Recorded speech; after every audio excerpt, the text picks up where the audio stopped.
Israel ने गलत जगह हाथ डाल दिया है। इजराइल की जनता अब सवाल पूछ रही है कि हमारे ऊपर बम गिर रहे हैं और हमारे मिनिस्टर्स बंकर में छुपे हुए हैं। नेतन्याहू कहां भाग गया किसी को पता ही नहीं है। नेतन्याहू कहां भाग गया किसी को पता ही नहीं है। Benjamin Netanyahu ran away.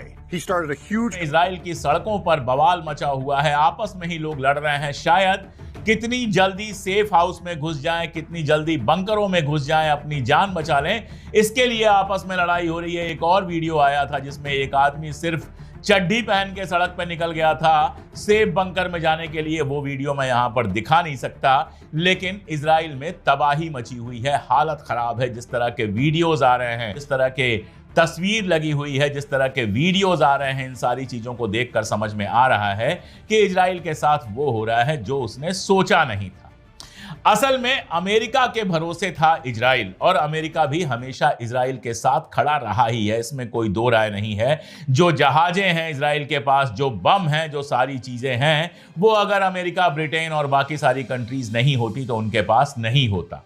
Iran ने पहली बेवकूफी तो की थी, हमले की पूरी संभावना थी, लेकिन उसके ऑफिसर्स, उसके साइंटिस्ट अपने अपने घरों में सो रहे थे, बंकर में नहीं सो रहे थे। ये बात मैंने कई बार कही है कि पहली गलती तो की थी, इसलिए पहला जो चोरों की तरह छुप कर वार किया इजराइल ने, उसमें तो नुकसान ईरान का निश्चित तौर पे हुआ। लेकिन 18 घंटे में ईरान ने खुद को दोबारा से खड़ा कर लिया। तो इतने सारे अफसरों की शहादत के बावजूद ईरान ने स्टैंड लिया, और बहुत कायदे से स्टैंड लिया। इस स्टैंड को बहुत समझने की जरूरत है। यह बताया दुनिया को कि हम एक प्रोफेशनल आर्मी हैं, जहां सीनियर्स के मरने के बाद जूनियर्स तुरंत खड़े रहते हैं उनकी जगह लेने के लिए।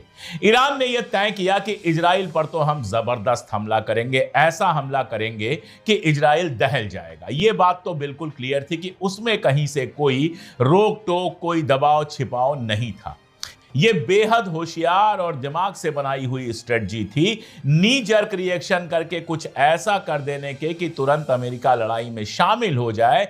इसकी जगह ऐसी तकनीक अपनाई गई, ऐसा तरीका अपनाया गया जिसमें सिर्फ इजराइल पे हमला करेंगे, किसी और पे हमला नहीं करेंगे।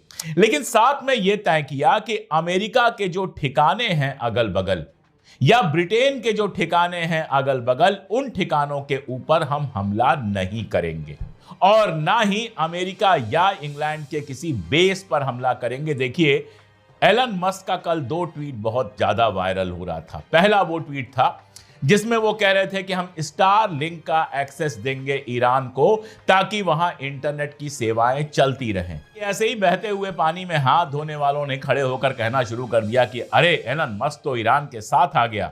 हालांकि जो अमेरिका और यूरोप की पॉलिटिक्स को कायदे से समझता है, उनके खेलों को समझता है, उसके समझ में तुरंत आ जाना चाहिए था कि ईरान के ऊपर स्टार लिंक आ जाए। अगर स्टार लिंक ईरान को सुविधा देने लगे इंटरनेट की, इसका मतलब स्टार लिंक से आराम से ईरान की जासूसी हो सकती है और ईरान की इंफॉर्मेशन इजराइल को पहुंचाई जा सकती है। उसमें दिखाया कि ईरान के आसपास अमेरिका के कितने सारे अड्डे हैं। लोगों को लगा अरे ये तो ईरान के साथ खड़ा हो गया, लेकिन असल में यह प्रोवोकेशन था ईरान के लिए कि इन अड्डों पर हमला करो, और इन अड्डों पर हमला करने का मतलब होता कि अमेरिका इस जंग में शामिल हो जाता। क्या कहता है ट्रंप? कहता है कि अगर ईरान ने हमारे ऊपर हमला किया तो हम ये करेंगे, वो करेंगे, ये करेंगे। इस बयान को भी बहुत कायदे से समझना चाहिए। इस पर चीखने चिल्लाने की जगह इसका मानी समझना चाहिए। ट्रंप क्या कह रहा है? ट्रंप कह रहा है भैया, हमारे इलाकों पर, हमारे अड्डों पर कोई हमला मत करना। हम तुम्हारे ऊपर फिलहाल हमला नहीं करेंगे, हो सकता है लंबे वक्त में भी हमला ना करें। क्यों ये कह रहा है वो? ये कि इजराइल ने जंग के दूसरे दिन जो पूरी दुनिया में अपनी इमेज बनाया है, हिंदुस्तान में भी जो भक्त हैं खास तौर पे, उनको लगता है अरे इजराइल तो वर्ल्ड पावर है, सुपर पावर है, जो चाहेगा वो कर लेगा, तो इजराइल के पीछे पीछे लग लो। 2 दिन की लड़ाई में इजराइल अमेरिका के सामने पहुंच गया हाथ जोड़े कि भैया तुम भी जंग में शामिल हो जाओ, तुम आओ, तुम्हारे बिना ईरान का मुकाबला करना हमारे लिए पॉसिबल नहीं है। अगर कहीं आगे का अपडेट देखिए, बराक ने बिल्कुल क्लियर किया कि अमेरिका के जिन अधिकारियों से उसकी बात हुई है, उन अधिकारियों ने कहा कि हम ईरान के खिलाफ जंग में शामिल नहीं होने जा रहे हैं। यहां तक कि मागा make America great again campaign में जो लोग ट्रंप के साथ थे, उनका भी बड़ा हिस्सा ऐसा है जो ये कह रहा है कि इस जंग में हमको नहीं जाना चाहिए। क्यों कह रहा है इसको समझिए। हालांकि बहुत सारे सीनेटर्स ऐसे हैं अमेरिका में, आप जानते हैं, जो अमेरिकन कम है, इजरायली ज्यादा हैं, तो वी स्टैंड विद इजराइल कर रहे हैं वो। लेकिन अमेरिका इस जंग में क्यों नहीं जाना चाहता है, या फिर क्यों ऐसा हो सकता है कि इजराइल को अमेरिका उसके हाल पर छोड़ दे? इसको एक एग्जांपल से समझिए। हूथी के साथ अमेरिका गया था लड़ने के लिए, इजराइल को बचाने के लिए। ट्रंप ने अमेरिकन आर्मी लगा दी थी हूथी के साथ लड़ने के लिए। फिर क्या हुआ? हफ्ते भर के अंदर पेंटागन में यह बहस मच गई कि हमारे मिलियंस डॉलर बर्बाद हो रहे हैं, लेकिन हासिल कुछ नहीं हो रहा। और उसके बाद ट्रंप ने क्या किया? चुपचाप हूथी के साथ समझौता कर लिया कि भाई तुम हमारी जहाजों पर हमला नहीं करोगे। हूथी ने कहा आपसे हमारी कोई दुश्मनी है ही नहीं, आप ही चले आते हैं इजराइल के बाप बन के हर बार सबसे लड़ने के लिए, आप यहां से निकल लीजिए, हम आपके ऊपर हमला नहीं करेंगे। और चुपचाप ट्रंप हूथी से निकल गया, मतलब यमन से निकल गया, या चुपचाप वहां से बिना इजराइल को इन्फॉर्म किए निकल गया और कहा भैया हूथियों से हमारी कोई दुश्मनी नहीं है, इजराइल की दुश्मनी है, वो लड़ता रहे, हम नहीं लड़ेंगे। यही बात ईरान के साथ हो सकती है, क्योंकि हूथी के साथ अगर मिलियंस खर्च हो रहे थे, तो ईरान के साथ बिलियंस और ट्रिलियंस खर्च होंगे अगर ईरान के साथ अमेरिका लड़ाई में जाएगा। मैं फिर कह दूं, लेकिन इस तबाही की कीमत अमेरिका से लेकर नाटो कंट्रीज और इजराइल को भी चुकानी पड़ेगी।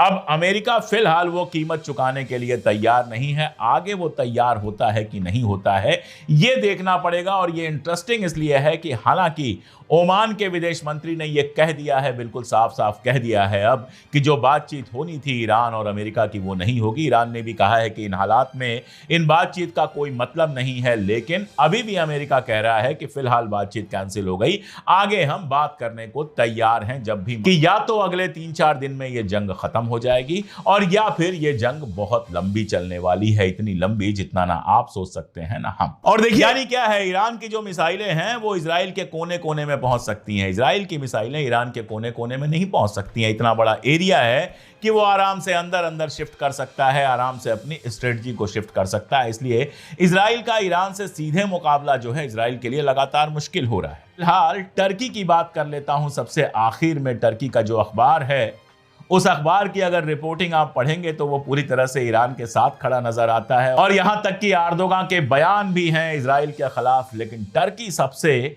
ट्रिकी मुल्क है, वहां पर जिसके बारे में कुछ भी कहना बहुत मुश्किल है। बयान तो वो फलस्तीन के लिए भी लगातार दे रहा था, लेकिन मदद इजराइल की कर रहा था। अभी वो क्या करेगा हम नहीं जानते, और हकीकत ये है कि इन सबका रुख डिपेंड करेगा इस बात पे कि अमेरिका क्या करता है। और अगर अमेरिका इस जंग में शामिल नहीं होता है तो यकीन जानिए कि इजराइल के बुरे दिन शुरू हो गए हैं। इजराइल ने गलत जगह हाथ डाल दिया है। इजराइल की जनता अब सवाल पूछ रही है कि हमारे ऊपर बम गिर रहे हैं और हमारे मिनिस्टर्स बंकर में छुपे हुए हैं, नेतन्याहू कहां भाग गया किसी को पता ही नहीं है। और कहा तो नेतन्याहू ने ईरान के लोगों से है कि अपनी सत्ता बदल दो, लेकिन कहीं ऐसा ना हो कि इजराइल के लोग ही नेतन्याहू को बदल दें और हमेशा के लिए इतिहास के कूड़ेदान में डाल दें। जैसे जैसे जो होगा सब मैं अपडेट करता रहूंगा। जुड़े रहिए हमारे साथ।